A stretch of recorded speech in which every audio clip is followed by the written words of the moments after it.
Hi artists! Let's draw some fall leaves today. I'm going to start with a pencil and a blank sheet of paper. I'm going to start by drawing a gentle curving line for the stem.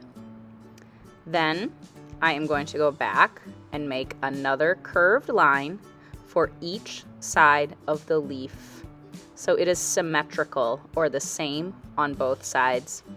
Then I'm going to make little V shapes for the texture of the leaf.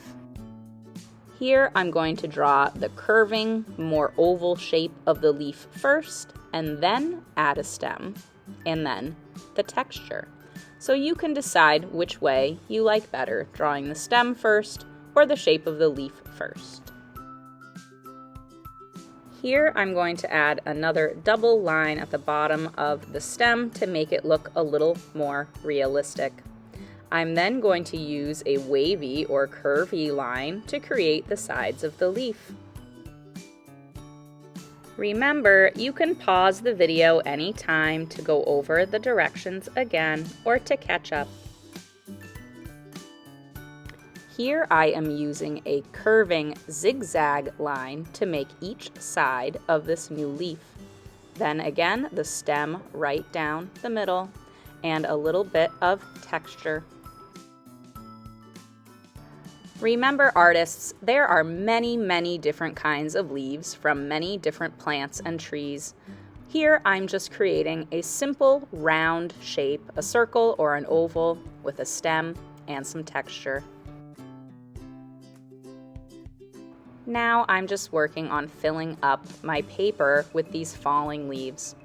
Again, I'm going to use a curving line to create the sides of this new leaf. Then I'm going to add the stem and those V-shaped lines for some texture. Remember, you are the artist and you do not have to make your leaves look exactly like my leaves. Here I'm going to make more of an oak-shaped leaf. So I'm going to make a little bump out on the bottom and then continue my curving line all the way to the top and around the other side where I'm trying to match it up or make it look symmetrical on both sides.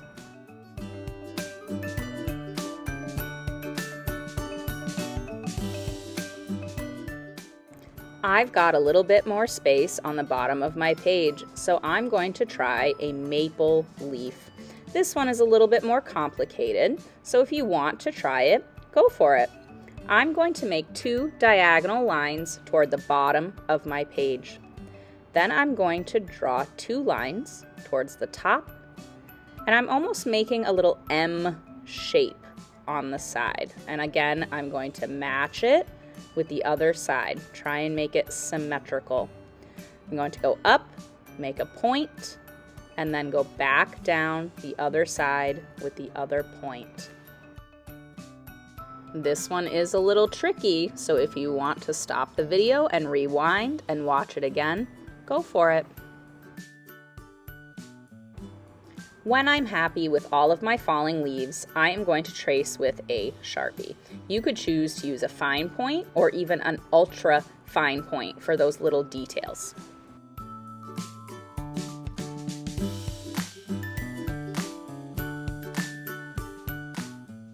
If you have any pencil lines you don't need anymore, go ahead and clean them up with an eraser. I've noticed I have a little bit more free space in my composition or in my artwork, so I'm just adding a few little details. Maybe it's a windy day. Maybe you'd like to add an acorn. I'm going to create a very narrow oval. I'm going to create 2 curved lines that match up. It's almost like an upside down rainbow line or a U shape. And then I'm going to add some hatching or some crisscross lines for the texture on the top of the acorn. Again, an oval, the bottom is like a little U shape, and then some texture on the top with the little stem. You could add these if you want, but again, it's a choice. You don't have to. The last thing I'm going to do, if I have time, is color.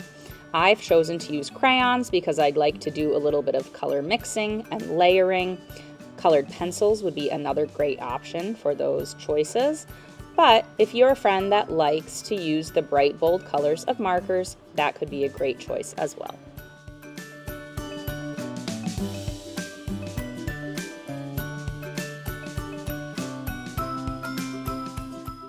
Here is my fall or autumn leaf drawing, all done and colored in. Have fun with yours, artists, and be creative.